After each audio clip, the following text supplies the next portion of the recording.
যুগপুরুষ বীর সন্ন্যাসী স্বামী বিবেকানন্দের ১৬৩তম আবির্ভাব জন্মতিথি উদযাপন অনুষ্ঠান অনুষ্ঠিত হল রামকৃষ্ণ সারদা মিশন আশ্রম হলদিয়ায়।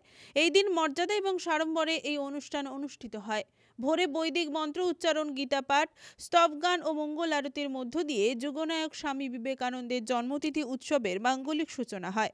সারাদিন ধরে পূজা পাঠ, হোম, ভক্তিগীতি পরিবেশন, ভোগ প্রসাদ নিবেদন ও ভক্তদের মধ্যে প্রসাদ বিতরণ করা হয়। মিশন আশ্রম দ্বারা পরিচালিত শিশুদের মানবিক উৎকর্ষ বিকাশ কর্মসূচি অন্তর্ভুক্ত পড়ুয়াদের নিয়ে মিশন আশ্রম প্রার্থনা গৃহে স্বামী বিবেকানন্দের আদর্শ ছাত্রছাত্রীদের জীবনবোধে কতটা প্রাসঙ্গিক এই নিয়ে সভায় পড়ুয়াদের সামনে বিস্তারিত আলোচনা করলেন পূজ্যপাদ শ্রীমৎ স্বামী বিবেক আত্মানন্দজি মহারাজ।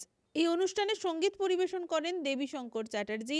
রামকৃষ্ণ সারদা মিশন আশ্রম হলদিয়ার ব্যবস্থাপনায় স্বামী বিবেকানন্দের আবির্ভাব তিথি দিবসের প্রাক্কালে স্থানীয় হলদিয়া খঞ্জনচক ধনঞ্জয় প্রাথমিক বাণীকুঞ্জ বিদ্যালয়ের পড়ুয়াদের মধ্যে সবার স্বামীজি বই ও প্রসাদ বিতরণ করা হয়।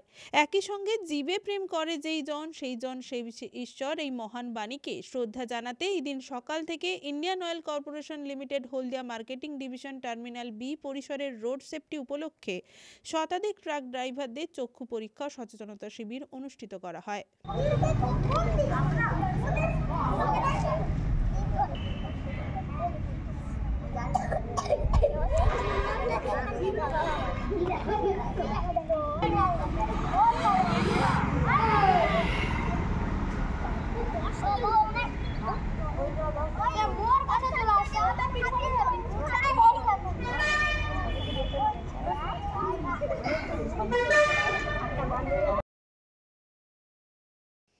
রঞ্জন মাইতির রিপোর্ট, খবর BCBS।